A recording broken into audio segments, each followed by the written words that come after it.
Haleluya, haleluya. Yesu wacu nashimwe. Reka tuganire ijambo ry'Imana dusanga mu butumwa bwiza bwanditswe na Yohana, igice cyaho cya 5, umurongo uhereye ku murongo wa 2. Dukomeze. Aravuga ngo kandi Yerusalemu bugufi bw'irembo ry'intama hariho ikidendezi, mu ruheburayo cyitwa Betesida, cyariho amabaraza 5. Muri ayo mabaraza hari abarwayi benshi, barimo impumyi n'ibirema n'abanyunyutse, bari bategereje ko amazi yihinduriza, kuko rimwe na rimwe marayika amanukaga akajya muri icyo kidendezi agahinduriza amazi. Nuko umuntu wabanzaga kujyamo amazi yihindurije niwe wakiraga indwara ye iyo ari yo yose. Hariho umuntu wari ufite indwara ayimaranye imyaka 38. Yesu amubonye aryamye, amenya yuko amaze igihe kirekire arwaye. Aramubaza ati, mbese urashaka gukira? Umurwayi aramusubiza ati, databuja, simfite umuntu njugunya mu kidendezi. Iyo amazi yihindurije nkiza, undi antanga kumanukiramo. Yesu aramubwira ati, byuka wikorere uburiri bwawe ugende. Muri ako kanya uwo muntu arakira, yikorera uburiri bwe aragenda. Ubwo hari ku munsi w'isabato. Reka ndekera ahangaha, wenda woraza gusoma igice cyose nubishaka, kuko Bibiliya iraryoshye ntabwo iturambira kuyisoma. Ndashaka kuvuga ku gakiza nanone, agakiza twahawe na Yesu, agakiza twahawe ku buntu.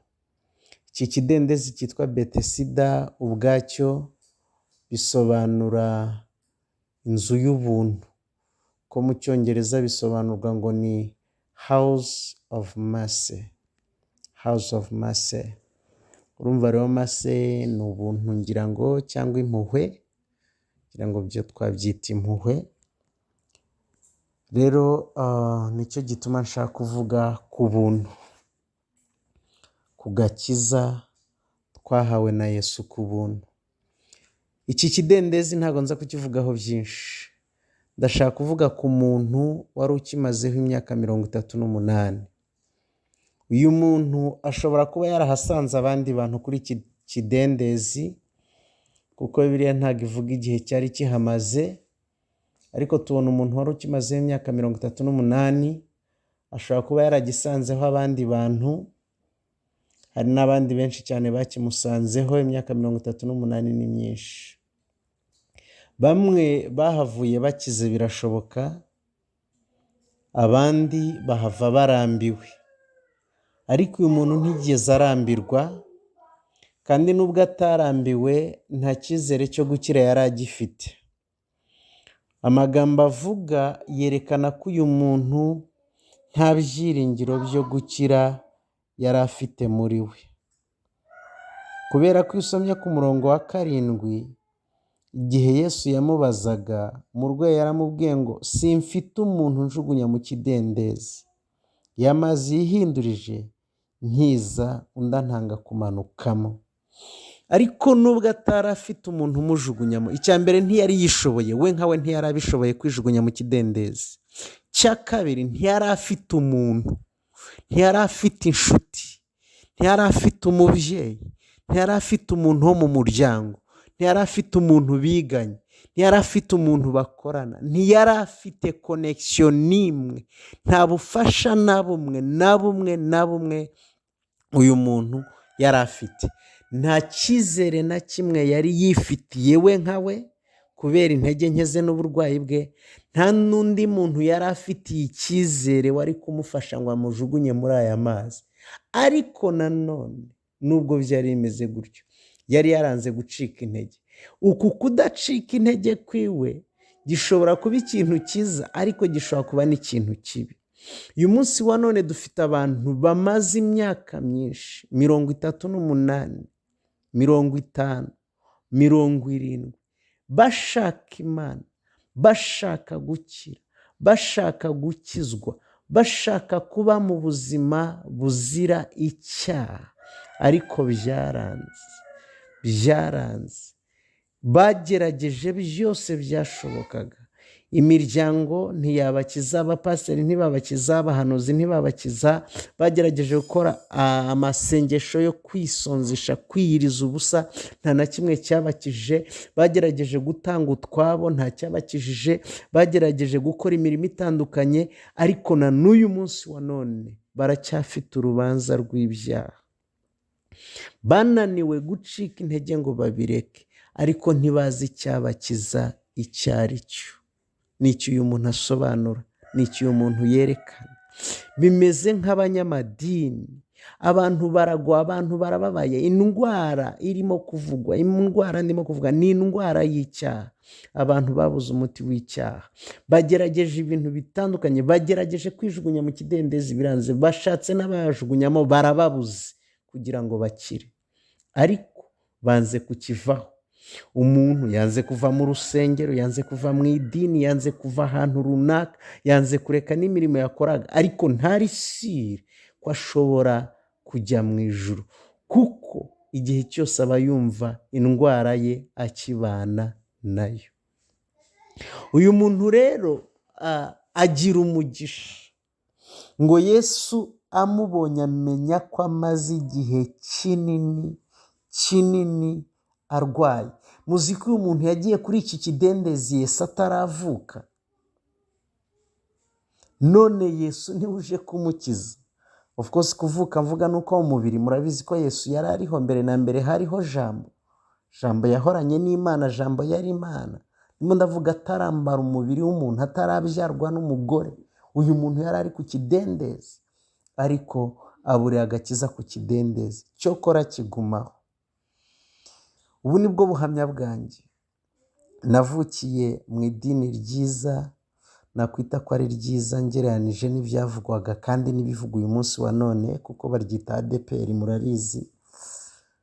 Ndibamo, nkora ibyo nashoboye uhereye muri Sunday school, ariko nari ntaravirwa n'umucyo, kuko ntacyo ntakoze muri ryo. Nakoze imirimo y'idini, nakoze imirimo yitwaga iy'Imana, ariko urubanza rw'ibyaha ntirwamvuyeho.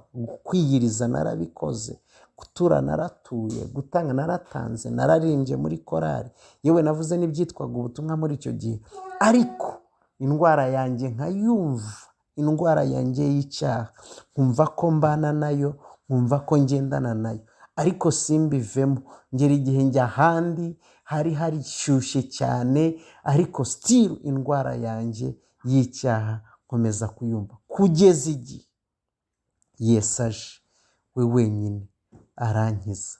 Sinzi ko ibintu mwabyumva, ariko abantu babayeho mu buzima babana n'indwara. Yesu niwe ukiza indwara, kandi ni ubuntu. Ukuntu akiza indwara rero, yaraje abaza uyu mugabo aramubaza ngo urashaka gukira? Uyu mugabo avuga ngo ntabwo bishoboka ko nkira, simfite umuntu wanjugunyamo, iyo amazi yihindurije undi muntu ahita ajyamo. Umuntu rero ugerageje ibyo ngibyo byose, gutanga no gukora no gusenga no kwiyiriza n'ibindi byose waba waragerageje ku giti cyawe, ariko ukaba wumva bitaraguhaye icyizere, bitaraguhaye asiranse y'ubugingo buhoro, wumva bitaragukije ngo icyaha cyawe ugikire, ni wowe Yesu yaziye. Ikintu Yesu ashaka si ukumwereka ubushobozi bwawe, ni ukumwereka ko ahubwo wananiwe, ko byakunaniye, wanagerageje n'abapasiteri n'abahanuzi n'abakozi b'Imana nabo barananiwe, imiryango yarananiwe, imbaraga zawe zarananiwe, ubwenge bwawe bwarananiwe. Aho ngaho uba wujuje ibyangombwa bisabwa kugira ngo agukize. Abakigerageza, abacyumva barwana bakijugunyamo, abo Yesu ntago yabakiza. Yesu akiza umuntu washize ibyiringiro, ugerageje byose akabona ko byanze. Uwo niwe muntu ukeneye Yesu, kandi na Yesu ni uwo nguwo akeneye, ni uwo nguwo akeneye gukiza. Nta mbaraga bigusaba kugira ngo ukire iyi ndwara yawe umaranye imyaka 38, nta mbaraga na zimwe, ariko Yesu akeneye kumva mu kanwa kawe watura uvuga yuko utashobora kwikiza, ko nta n'undi wagukiza, ukemera we gusa akagukiza kubw'ubuntu, akaguha gukiranuka nk'impano. Rero bene data, nagira ngo nsoreze ahangaha mbabwira aya magambo. Nagira ngo ushyire idini hasi, urarikoreye bihagije. Ntabwo mvuze ngo ntukagire aho usengera, mujye mwumva ibintu neza. Ndavuze ngo shyira idini hasi, Yesu agukize.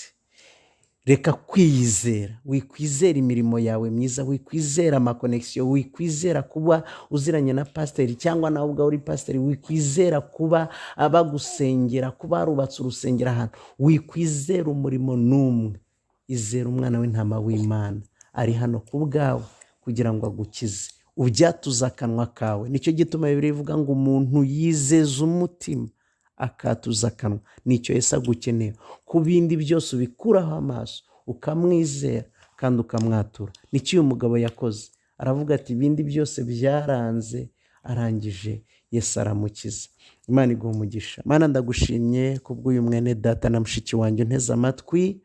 Reka uyu mwanya wa none ahangaha ubuntu bwawe bumubeho. Ibyo wakoreye uyu mugabo wari umaze imyaka 38 ukamukiza, bari ibyo ukorera n'uyu nguyu nawe amaze imyaka myinshi akora avunika, ariko adafite icyizere cy'uko azakubona, cy'uko azabana nawe, cy'uko azakira icyaha nawe akitwa umukiranutsi. Ngaho mukize, umukureho ibyaha, umuhe impano yo gukiranuka, yayinduha bose abakwizeye. Cyubahiro ni icyawe.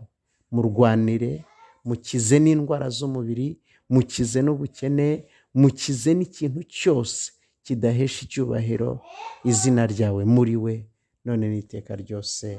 Amen.